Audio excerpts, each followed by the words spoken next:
This is a special Family Life news feature on the devastation in Texas. 100 billion gallons of rain fell July 4th in Kerrville, causing the Guadalupe River to rise dozens of feet in an hour.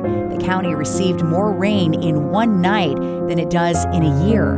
More than 100 people are dead and hundreds rescued. The pain, the shock of what has transpired these last few days has broken the heart of our state. The number of missing is still unknown. We've searched 26 river miles, 444 rescues. We hear helicopters flying by. There are boats and drones. There's cars and trees. Some places there is nothing left. You can't even tell what was there. Holding out, wondering if the one I love is still out there. Please pray for those who mourn, for those who wait, and for those who help. I'm news anchor Sarah Harnisch, and today we take a tour of miracles with a trio of Texans who are there. Dianna McCracken survived the wall of water heading directly for her. Samantha Johnson, her daughter, and grief and trauma counselor Nancy Sheridan. We begin at 3:30 in the morning, Independence Day. It's pitch black in the RV where Dianna is sleeping beside the Guadalupe River.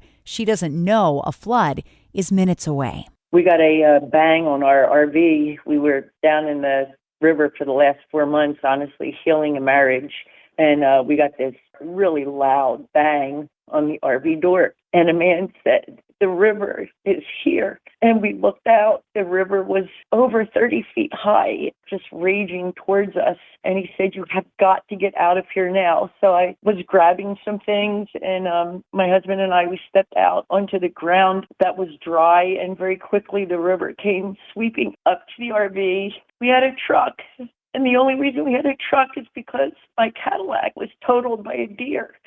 We wouldn't have had a truck, and we wouldn't have been able to just get out of there. We hopped in the truck, and we went down the street, and we sat on a parking lot across, completely in shock at what was going on. Like, literally, the river came up like it was an ocean. We're up on a hill. It just rose up. I videoed down the little alley where there were cottages and RV was, and the water had already gone up past the door. So we just realized that God saved us. You don't really understand the magnitude of what that meant until we heard about all the other people. How long did you have when you got that knock on the door, got your things and got on that truck and got out of there? 3 minutes. 3 minutes? 3 minutes. It was so fast. So fast. I got my briefcase out of there. I got some other things out of there. Like, it was so fast. I keep seeing a river. There's no way that the river could ever have been where it was. And the man is like, "You've got to get out now. Get out now."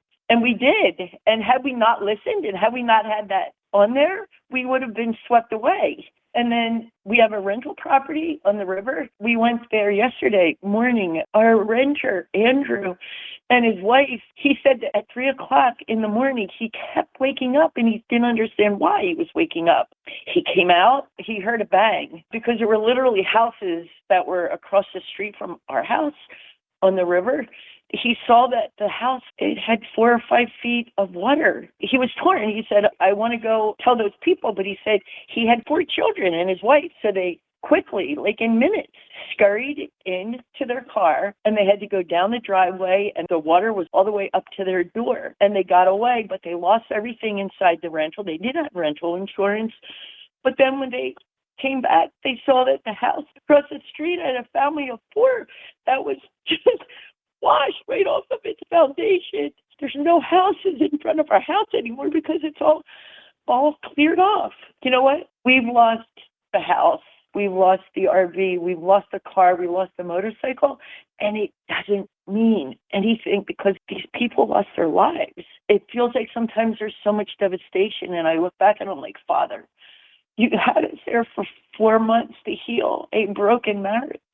Our marriage was healed there, and now it's so ugly, and it's all ripped apart and devastated. Like, I have so many pictures I could send you of the beauty. We were just in the river with our grandchildren, walking and fishing and playing at the playground, and just talking and singing and laughing.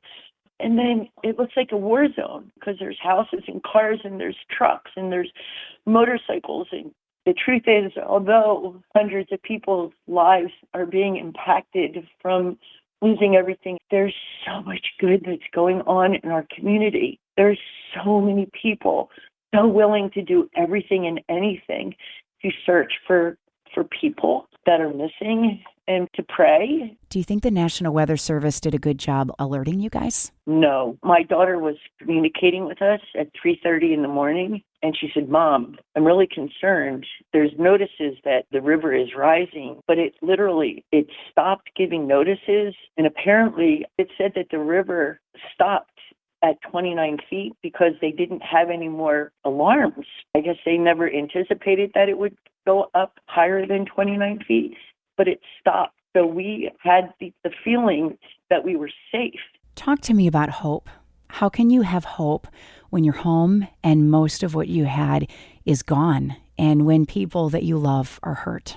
The people that are left, also it's miraculous because we get to encourage other people to say it's okay to be hurting so badly and feeling confused one minute and grateful the next minute, and then grieving one minute and then not even remember what you're doing the next minute. We will recover. I have hope in that, and I have a real desire to want to encourage other people. They can rebuild.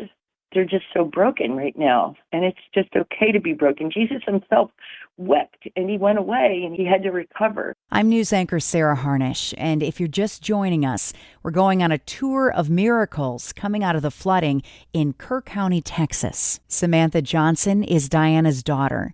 Samantha, how have you seen God show up in the past few days? The way that our community has shown up for each other is beautiful. People from all over are coming to help, and that's a miracle in itself.